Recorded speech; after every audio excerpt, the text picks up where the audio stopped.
Good morning everyone and welcome to the AddLife third quarter presentation.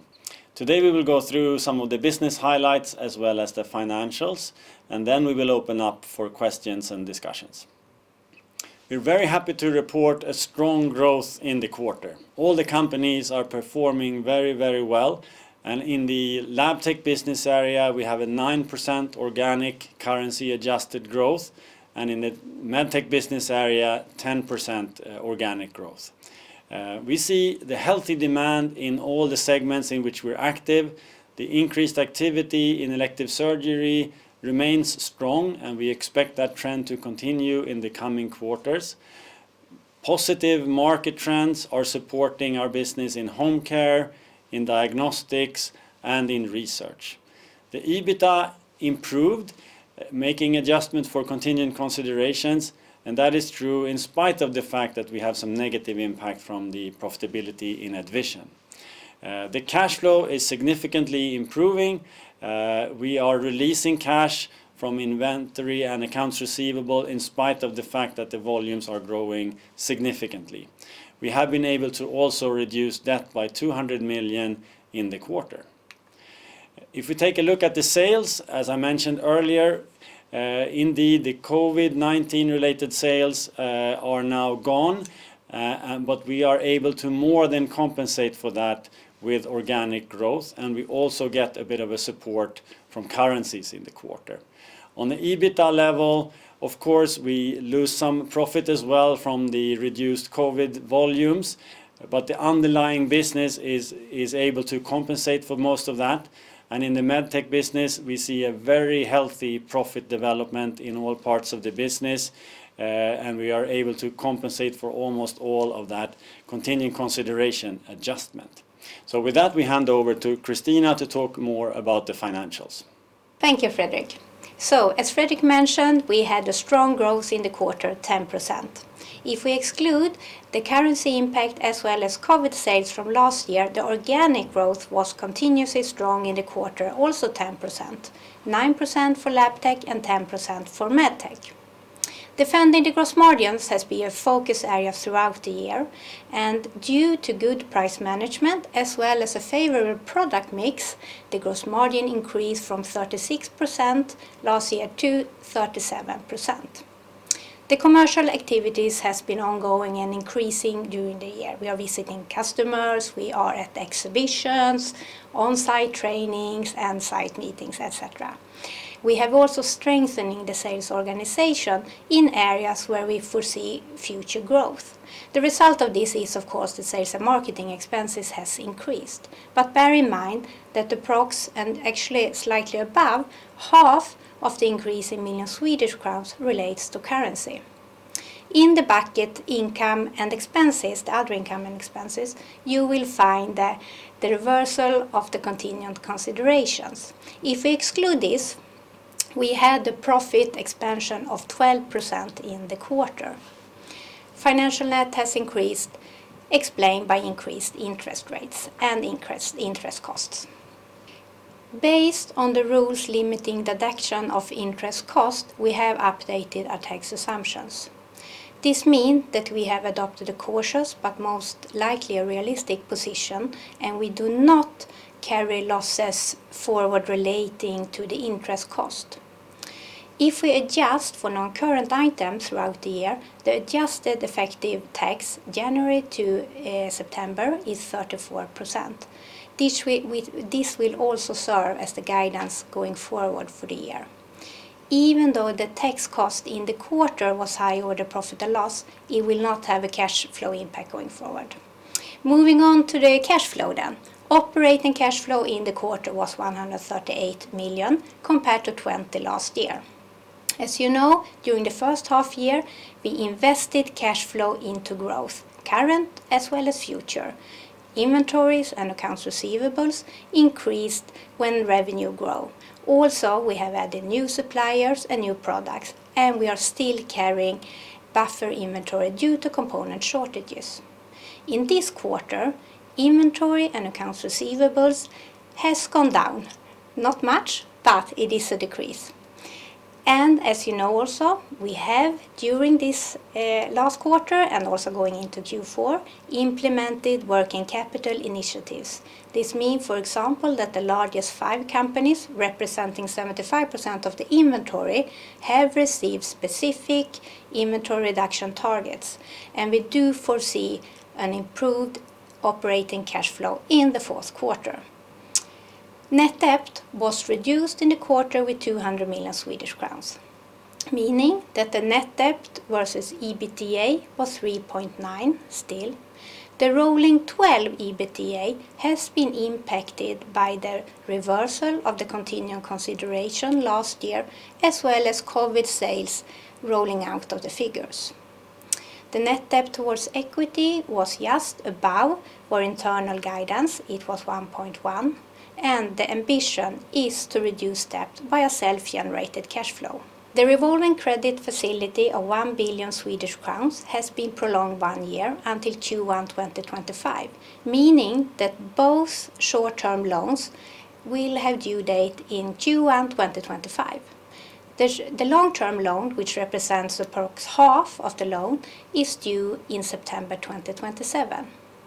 The average interest rate in the quarter was 5.6%, and interest coverage ratio amounted to 6.3 according to the definitions in the covenant calculations. And with that, I will hand over to Fredrik again. Well, thank you, Christina, for that review of the financials. Now we move on to the market trends and their implications for AddLife and the companies within the group.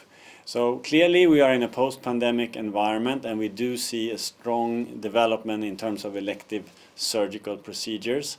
So this means we will see this increase and the heightened activity for this quarter and many quarters ahead. At the same time, there is a staffing shortage in the healthcare systems. There are capacity constraints. So this means that the patient backlog cannot be handled quickly, again, meaning that this trend will be something we will see in the coming quarters as well. At the same time, there is an increased demand for time and resource-saving products and services, something that the AddLife companies are really good at. Both in terms of the service that they provide, but also very efficient products. So that is a positive for us, and we will be able to help the healthcare system with coping with these volumes.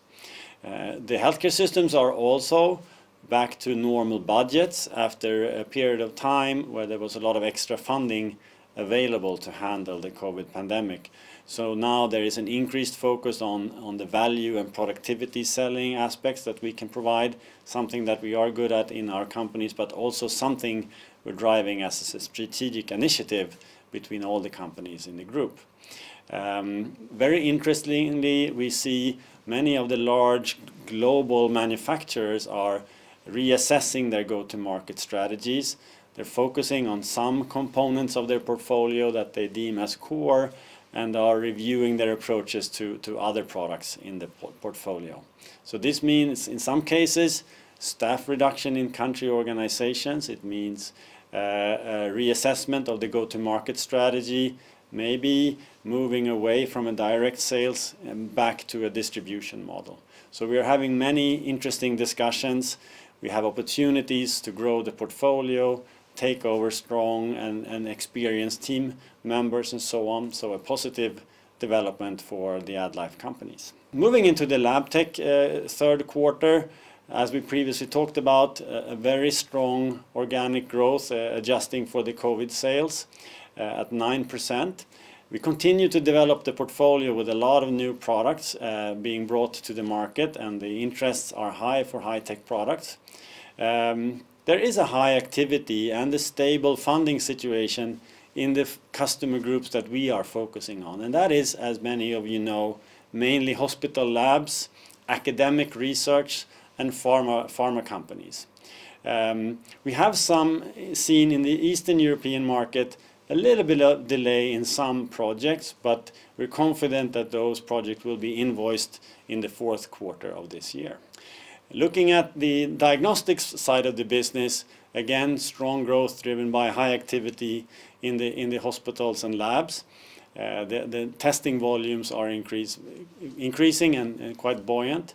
Our market position is really strong based on the product portfolio that we have that is continuously evolving, and the service offering is becoming an even stronger asset in this market situation where there is also a shortage of staff within the labs that can handle all these advanced technologies that we do provide.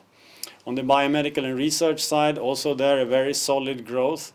We see in some isolated cases a little bit of a reluctance in terms of investing in high cost products, but that affects only a very small part of our business.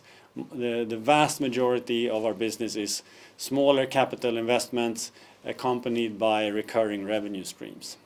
In general, the funding is quite stable in the areas that we focus on, academic research and pharmaceutical companies. And if you take a quick look at the long-term EBITDA margin development, you can see there is a level of stability now once we have passed the COVID bump in profits.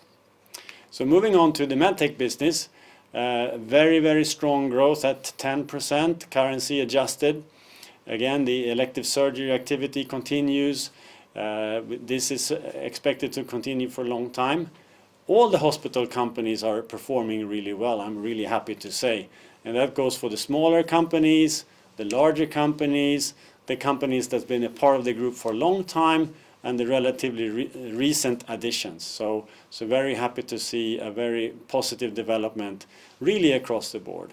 As some of you know, we have a little bit of a margin problem within AddVision, but that's being addressed in a good way, and we have a high confidence for that in the future. And on top of that, the home care business is developing very well, not only showing a strong growth, but also solid profit improvements. Moving on to some of the details in the hospital area, we see a good performance in this quarter in spite of the fact that there is a seasonality effect. All the companies are performing well, and we are working on the improvements in AddVision. Looking at home care, the demand is strong, profitability improvement, and then we of course continue to invest in digital investments, even though we have started to take a look at some of those to make sure we are focusing on the right areas. And in general, a healthy development in the EBITDA margin as well. Taking a look at our priorities and actions that we have communicated previously in reports and also at the recent Capital Markets Day, it is indeed to protect and improve the profits as the highest priority, followed by organic growth, cash flow, and acquisitions. And I think it's fair to say that we are seeing results in all of these areas, and we're taking some really strong actions. I want to focus a little bit now on number one, the protecting and improving profits. Looking at AddVision, we see a lot of healthy developments in this company. New suppliers are being added and are now in place. We are launching new products. We have updated and strengthened the commercial teams, and also happy to share with you that we now have new manufacturing capacity in place as of October. This will be useful for us in our ability to meet the increasing demand. We are also restructuring the organization, and the goal of this is to improve the efficiency and establish a more decentralized business model, very much in line with the AddLife approach. With this, we think we'll have a more focus on the commercial aspects and an ability to quicker adapt to market needs. So what is really happening is we are dismantling the headquarters function, and this will also give us a positive profitability effect. So we will remove costs of around 15 million, and this will start to come into effect after year end. There will also be a restructuring cost of about 5 million in Q4 2023. Moving forward to our investments in digital technology in the home care business.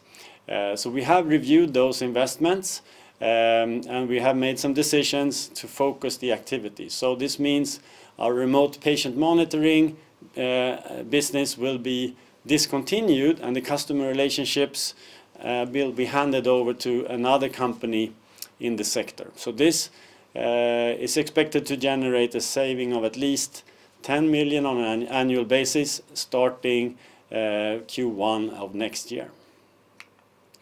I'm also very happy to announce that we have made an acquisition in the quarter.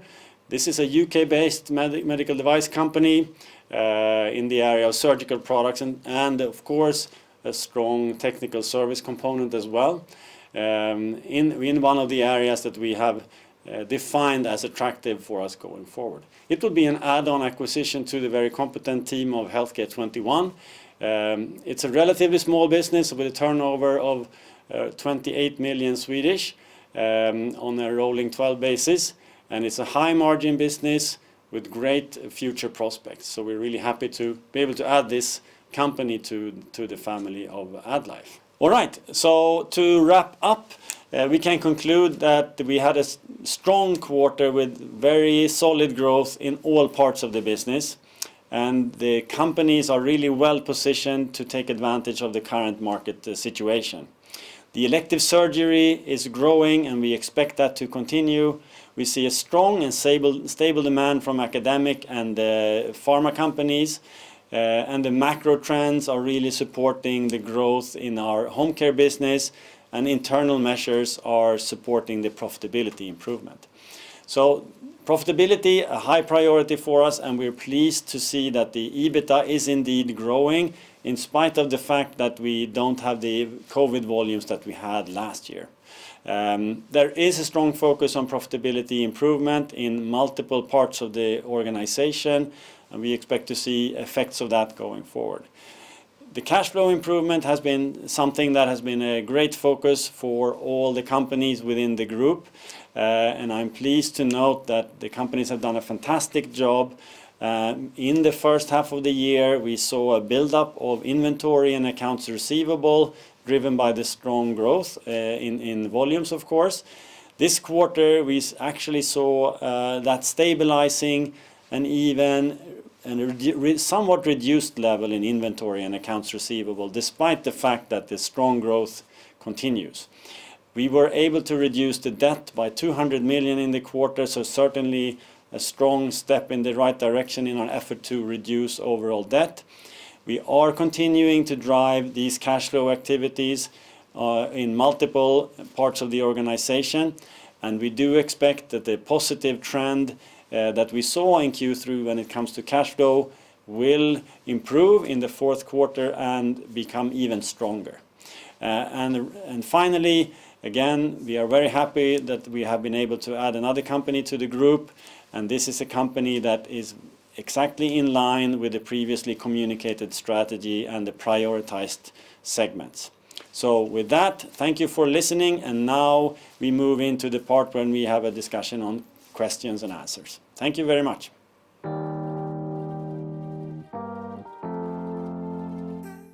All right, I hope that provided you with a good overview of where we stand in the quarter, and now we're opening up for questions, and I think we have a list already, so maybe we start with Matthias. Yeah, good morning. Thanks so much for taking my question. I had two. Maybe you can help us frame expectations for organic growth for 2024. I'm not expecting in absolute terms, but maybe elaborate whether we should expect organic growth rate to return maybe towards the historical trend for the group, which has been around 5%, I believe, or is it likely that we should anticipate an extended phase of stronger than historical trend due to the waiting lines that you elaborated on during your prepared remarks? And then secondly, curious to hear if we can get some help to quantify what to expect in terms of working capital release for the fourth quarter. You built a lot of working capital during the year. You hint towards the working capital release for the fourth quarter, but anything you can say, maybe the magnitude compared to the last few years of Q4 release, which has been in the magnitude of 200 to 300 million krona. The build-up this year has been larger, so is it fair to assume a larger working capital release, or in light of the continued strong demand organically, for the top line and your products, is that something that's going to hold back the working capital release for the fourth quarter? Thanks so much. Thank you very much, Matthias. Great question. So I'll start with the last one, that on the cash flow. I think we have many reasons to believe that the cash flow will indeed improve in Q4. And why do I say that? Well, one is there is certainly a seasonality in that. We normally see a cash flow release in the fourth quarter. Now we have put some pretty serious extra effort into that. We have all the traditional metrics and approaches we use, but on top of that we have put together a number of specific measures for the larger companies as well as the small. So we are seeing some effects of that already in Q3, and we expect more of it in Q4. We won't be giving you a number, but I think it's fair to assume that driven by seasonality as well as the strong efforts, there will be a significant improvement in cash flow. But I will say we are also pretty happy with the trend we're seeing right now. Remember that we were building a lot of inventory, a lot of accounts receivable. Now that trend has slowed down, but actually shifted over. We do see a small release of inventory and accounts receivable. Accounts payable is countering that effect to some extent, but certainly the trend has started in a positive way. So I will not give you a number, but it's for many reasons we're confident in the fact that there will be an even better cash flow in Q4. And your the first question was really around what to expect in terms of organic growth. So right now we're at 9 and 10%, which is very strong compared to the underlying market and to the historic numbers, as you accurately state. I think the surgical tailwinds that we are seeing, we see no reason to believe that will slow down. So that will remain as a positive for us going forward in the coming quarters. And of course, the hospital segment is nowadays a large part of our business. We see a positive trend in the other parts of the business as well, but it is of course a little bit difficult to give an outlook for 2024, and we won't. But I think we see positive trends, and we have selected segments that are growing faster than the general market, and we see no changes at this point in those positive trends. Perfect. Thanks so much. All right, so then we move on. So I see Carl, you raised your hand as well. Yes, good morning. Some questions from my side as well. Maybe if we start on the cash flow again. Just curious, I mean, the last day in the quarter was on holiday, and some companies has reported that cash flow was a bit weaker, driven by that. And I guess you have some public companies as well. Has that, or some public customers as well? So has that impacted cash flow in the quarter to some extent, or? Well, yeah, the holidays they do impact cash flow for sure. I think when people are not at the office, in our businesses, but even more so at the government institutions that manage these things, things do slow down. So the holidays are absolutely a factor in this. Okay.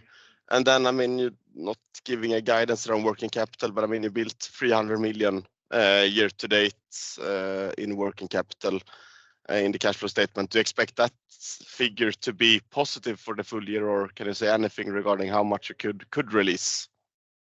I don't want to give a number to that, but I do think that for the reasons previously explained, the seasonality and the efforts we're driving, it will improve.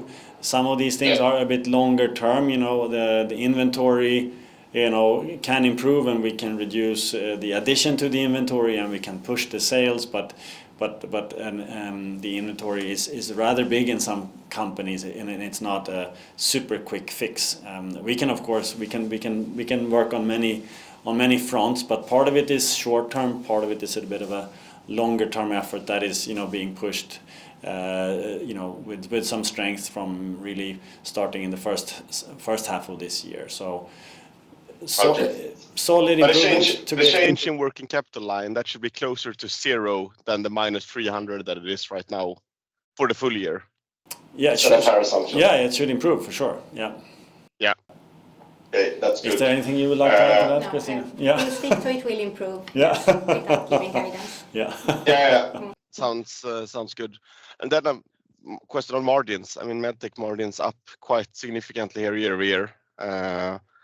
So the underlying development must be quite good.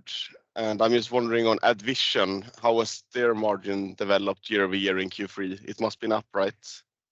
Actually not. AddVision is not improving, unfortunately. So that means that all the other companies are doing extremely well. So we're very happy with that. The large companies, the small companies, the ones that have been in the portfolio for a long time, and the recent additions to the family, all of them are doing really well. AddVision remains a significant drag on the average margin. That's what it is. But on the other hand, there's some pretty firm measures being taken that we have already announced and given a little bit more flavor of today, and we continue to work very diligently on that. Okay, yes. I was wondering because the margin was 10% in Q3 for medtech, which usually is the weakest quarter. So it looks like a quite big improvement compared to last year's second half. Yes. 8.7% in Q4, which usually is a strong quarter. Yes, it is a good improvement. We see in pretty much all companies, and of course the most impact, the larger companies like MBA and Healthcare 21 have done a fantastic quarter. So very good, very positive development there. Okay, that's clear. And then just a question on the kind of not restructuring, but the Camanio segment. I mean, just wondering a bit there because you're saying 10 million in savings, but when you do like some research on it, I mean, Camanio, at least the company in the company register has losses of around 60 million per year. So I'm just wondering, can you do more than 10 million or what is the plan? Because I guess, yeah. Yeah, well, that's a great question. We've done a pretty thorough review, and we've arrived to this decision, which I think is the right one. It will give us some savings and also the ability to focus more on the areas that have a better outlook. But we look at all areas in terms of costs and efficiency improvements and so on. So that's as much as we can say right now. Yeah. Okay, that's all for me. Thank you. All right, and then Gustav, you have a question as well? Yes, exactly. And sorry, my internet has been quite poor, so if I missed anything, yeah. Just to build on Carl's question around the margin in AddVision. Sort of, he asked if the margin delta from last year is positive, and you said no, but is it negative in Q3? Would you say or? Yeah, unfortunately, yeah. We were hoping for an improvement, but that has not happened yet. So that's also the background for the little bit more firmer actions we've taken in the past few months. Okay, so the overall margin in AddVision is negative? It has moved in the wrong direction, if you put it like that. Okay. And then I was just wondering regarding the strong medtech. Is there any geographies driving this? You talked about MBA, sort of MBA has quite solid margins. I mean, is it sort of Spain driving the margins, or what can you say? It's pretty much across the board, right? Happy to say that it's pretty much across the board. MBA has done a fantastic job. Healthcare 21, Mediplast, the smaller companies in the group as well. So it's all geographies and businesses in the hospital area. So they have different conditions and different segment focus, but they're all doing really well. Okay, and then we have talked sort of about the interest expenses. The Euribor lagging for you a bit, but I mean, given sort of stable macro environment today, would this be a good proxy going forward? As we have said previously, we are 1 quarter off. We always have a delay of 1 quarter. So with that said, probably there will be one more increase since there has been an increase already. But hopefully it will stabilize going forward, as it sounds right now. Is it possible to give any guidance on the increase or no? If you look at the Euribor increase quarter by quarter, you will probably see it. And then maybe on sort of the M&A here, I mean, the question has been, or the overhang has been sort of, the balance sheet and the cash flow and so on. I mean, you must be very confident in the balance sheet, or how should we interpret this? Yes, you interpreted correctly. We are confident in the balance sheet. We are confident in the cash flow generation of the business. We're very confident in the positive trend that we're also seeing. So yes, we are. And after all, acquisition is a key part of our strategy. We are active in that field, and when we find a good fit, we want to move forward. I will say though, this is a fairly small acquisition, so it's quite manageable from that standpoint. But it's very very attractive. Good fit, good profitability. It will be easy to find a home for it in the group that we have. So yes, so we're confident, and this is part of our strategy. Yeah, okay, perfect. And then just one last one here. You mentioned in the slides sort of about the delayed invoicing in Eastern markets. Are these material, or how should we interpret this going forward? I think For Q4. you could argue that there was a slight weakness in the lab tech profitability, and this is really the reason that we have a number of projects that we have. We have one, and the only remaining part is the invoicing. We had thought that would come in Q3, but it's now happening in Q4. So that had an impact, not an enormous one, but a little bit. And so we think that will improve the business in Eastern Europe in a not insignificant way in Q4 on the margin level. So that we have high confidence around. Those are deals that are done in a way. It's just a matter of the invoicing. Yeah. Perfect. Thank you very much. All right. So I think we have a second question from Carl, right? Yes.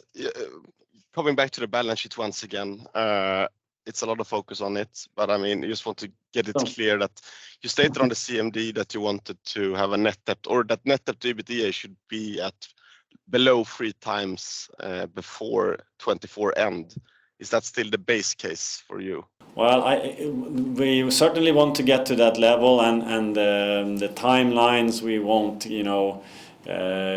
commit to, in a very detailed manner. But I think you're on the right path here in terms of how we look at it as well, and that remains the plan. Nothing has changed there. We are confident about the cash flow generation as I mentioned earlier. So yes, no change. Okay, and then just a nitty-gritty question on the reversals of the purchase considerations. 18 million in the quarter, if I get it right. But you write that 15 million is in lab tech.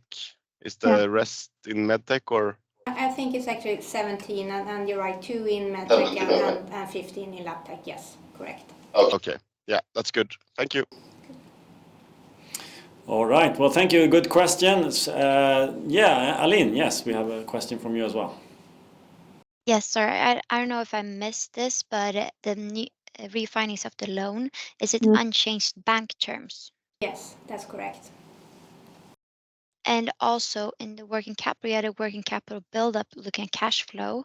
But if you look at balance sheet, inventory receivables has decreased. Could you elaborate and discuss that a bit?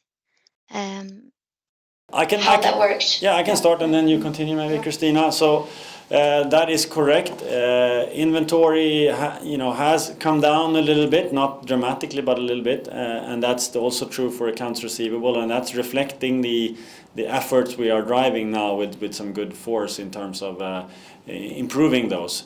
Accounts payable, we had a little bit of a reverse effect, but that's also natural in a way, since we have been adding a lot of new products to the inventory, that those are being paid for. So a very logical and development if you look at the working capital, and even though the effect is not massive, we're quite happy that inventory actually decreasing, accounts receivable decreasing when we see a 10% growth. So I think that's a pretty good number, and it's also an indication of where we're heading. So that's good. And I think thanks for bringing up the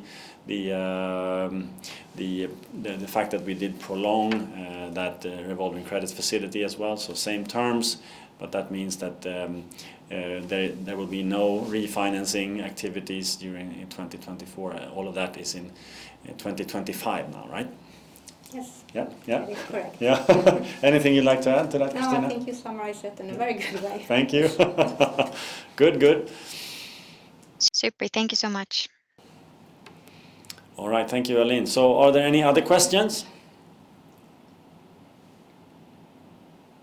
All right. Well then, thanks for taking the time, and thanks for good questions here. And as always, do feel free to contact us over email or phone if you have any follow-up questions. But indeed, I think we are quite happy with this quarter. Very strong organic growth for another quarter. EBITDA is improving if you make the adjustments for the contingent considerations, and cash flow certainly moving in the right trend in spite of the fact that the growth continues. So pretty good quarter from our standpoint, and very happy to welcome the Emmet company to the family as well. All right. Well, thank you very much, and have a good day. Thank you. Bye.